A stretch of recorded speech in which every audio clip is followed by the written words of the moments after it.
Nýtum allt og spörum. Nettó stuðlar að minni sóun og býður stigvaxandi afslátt af vörum sem nálgast síðasta söludag.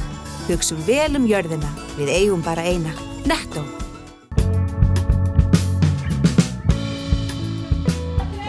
Ólafía Margrét Ólafsdóttir fæddist í júní síðastliðnum. Litla stelpan ofarlega í hugum margra Suðurnesjamanna þessar vikurnar, en Ólafía greindist með krabbamein í augum við fæðingu og fer reglulega í lyfjameðferð og laser-aðgerðir til Svíþjóðar. Krakkarnir í sunddeild Grindavíkur söfnuðu áheitum á dögunum og ákváðu að leggja Ólafíu Margréti og Guðlaugu Erlu móður hennar lið í baráttu þeirra við krabbameini. Guðlaug Erla þekkir vel hvað dóttir sín að ganga í gegnum þessar vikurnar því hún greindist sjálf með sama krabbamein árið 1997 þegar hún var 16 mánaða gömul. Guðlaug missti annað augað og nú með mjög skerta sjón á hinu. Tugir krakka stungu sér til sunds eftir hádegi á föstudag og luku svo sundinu á sunnudegi eða 2 sólarhringum síðar. Þá höfðu krakkarnir sinnt 233 kílómetra og 850 metra í sundlaugin í Grindavík. Áheitasundi gekk vel í alla staði og bæjarbúar í Grindavík tóku sundkrökkunum opnum örmum og lögðu stuðning sinn inn á söfnunarreikning sem stofnaður hefur verið fyrir Ólafíu litlu. Sjónvarp Víkurfrétta fylgdist með sundinu og ræddi við Magnús Má Jakobsson sundþjálfara í lauginni eftir sundið.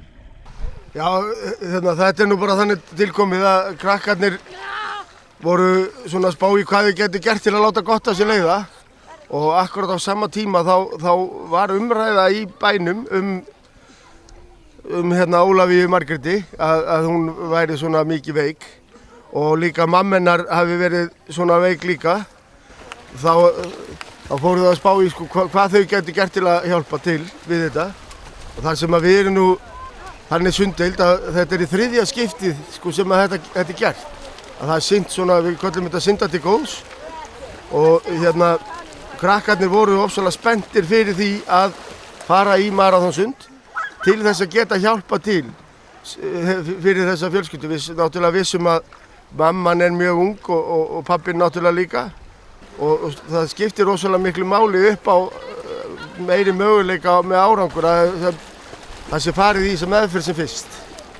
Þannig að það var nú ástæðan fyrir því að við fórum í þetta verkefni og bara svo sé alveg á hreinu að þá kom þessa frá krökkunum sjálfum. Það er kannski þess styrkur okkar Grindvíkinga þegar eitthvað brjátar á hjá fólki að þá stöndum við saman.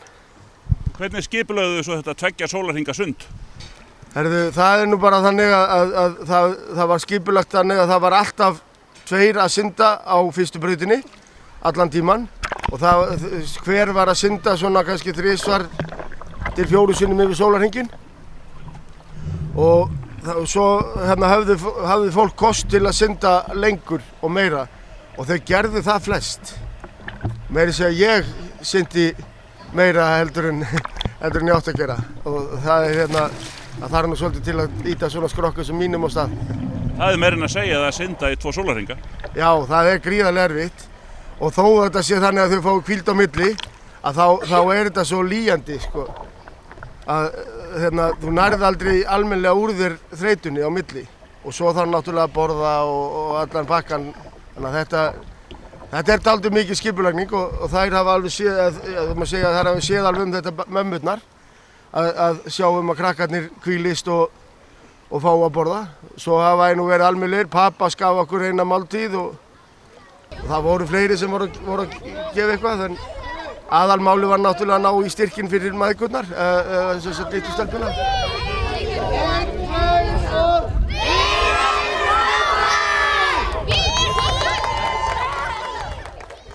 Nýtum allt og spörum. Nettó stuðlar að minni sóun og býður stigvaxandi afslátt af vörum sem nálgast síðasta söludag. Hugsum vel jörðina, við eigum bara eina. Nettó.